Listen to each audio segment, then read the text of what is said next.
I'm gonna just get started. 'Cause I know we haven't got sort of too long. But I was just wondering if you knew that pinball was ever illegal, because that took me by surprise when I first started watching this film. Yeah, I didn't know it was illegal until I was sent the script to read. And I think it's sort of taking everyone by surprise because it really truly is just so absurd that it's like hard to believe that it was real life.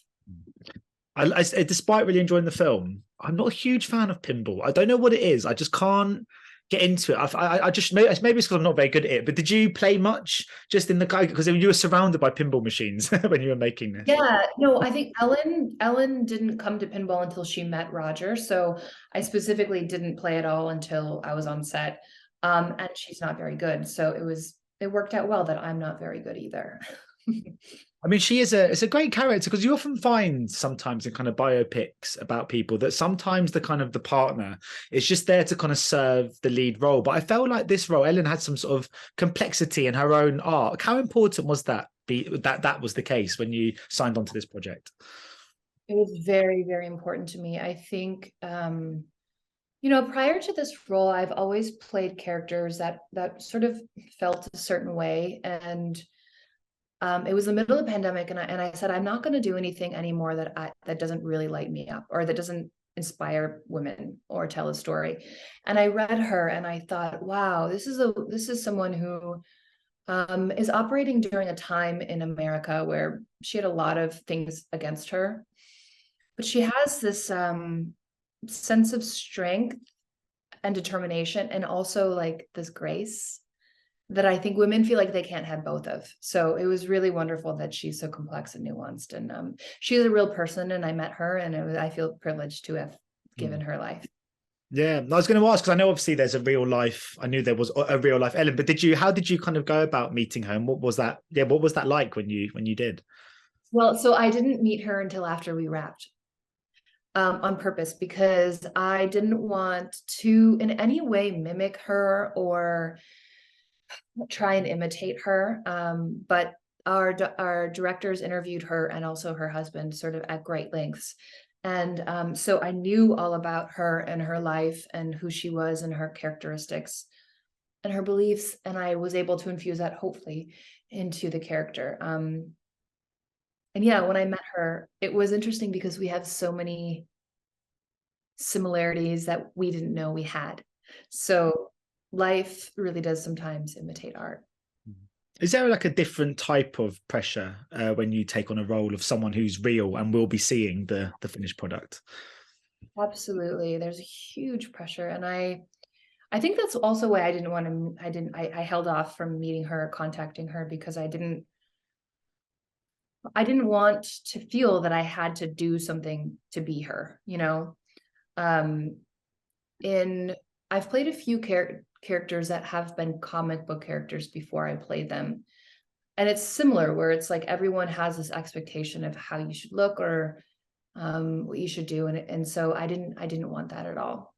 I mean, you sort of said you spoke to her after you wrapped. Do you know if she's seen it, and was that quite nerve-wracking? Oh yeah, we are in communication via email a lot, and yes, she's seen it. She loves it. She's so proud of it, and she's so graceful. I love her. Of course, it is a real kind of two-hander between yourself and Mike. I mean, he blew us all away in West Side Story when he kind of burst onto the scene there. What was he like as a screen partner in this project? He's just such a stunningly beautiful, giving actor. He and I have the same sense of play with our art where we get bored when like things become the same and there's not the sense of risk. So no single take was the same, and we were constantly kind of keeping the ball up with each other and asking questions and trying things differently. And there was this feeling that there was no wrong way to be.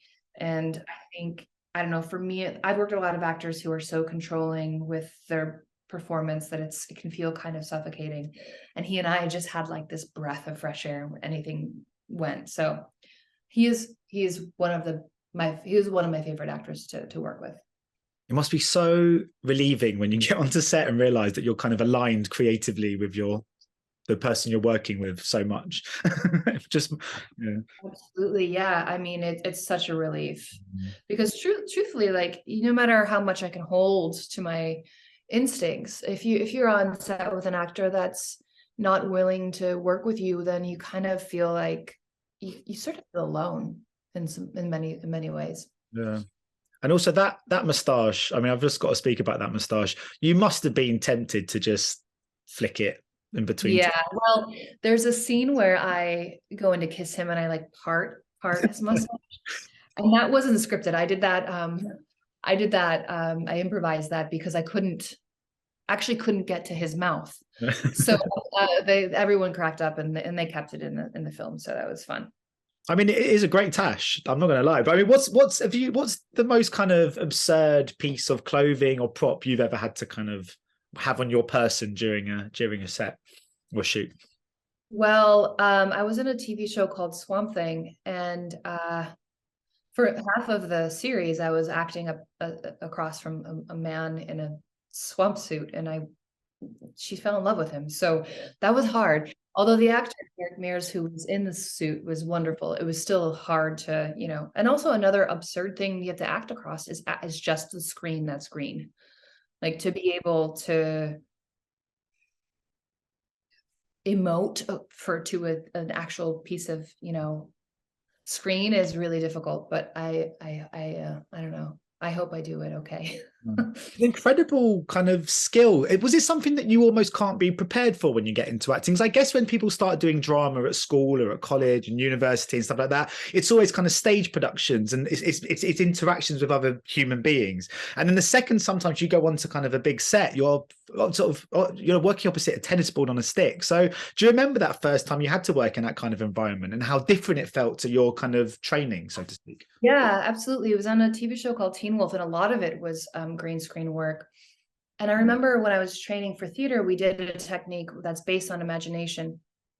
And it's where it's those moments when theater actors are looking out at the audience and they are imagining, they're not seeing the audience, it's sort of the fourth wall.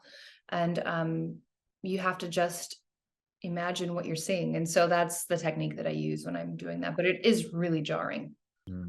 Yeah, you mentioned Teen Wolf. I mean, it's been such a big part of your life and career. It must have been great to have topped it all off with the movie. Have you been pleased with the kind of reaction to that and sharing the film with fans of the show? Yeah, I'm really happy with how well it's being received by the fans. In all honesty, it was really hard for me to make. The conditions were hard, and it was hard to go back into that character. I mean, she was an assassin, so like it was hard on my heart. But yeah, I'm happy that everyone loves it and she's alive again. Would you return again as that character, or are you kind of, is that a closed book for you now, the Teen Wolf experience?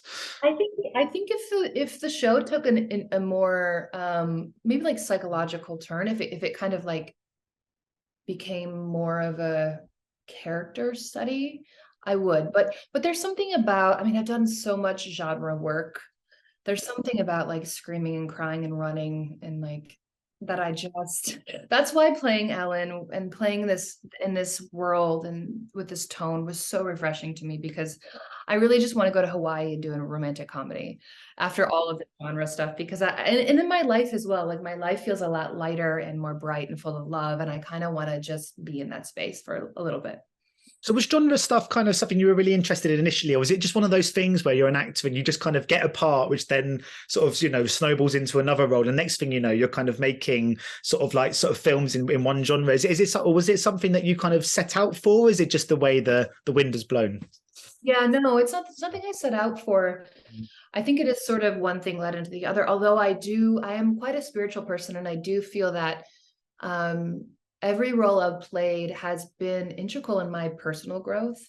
So it's sort of this idea that art happens for us to grow. And all of the characters I've played have been struggling with something that I personally needed to look at. So it's been a wonderful symbiotic journey between my personal life and my art. And yeah, and so I think it's wonderful that Ellen came my way, and this huge shift, which occurred during the pandemic when I was taking a huge shift, happened. Yeah, is there like a type of role or filmmaker you want to work with? Do you see things on those terms? Do you set out kind of little markers and milestones to reach, or do you just follow the right stories and the best scripts and just see where it takes you?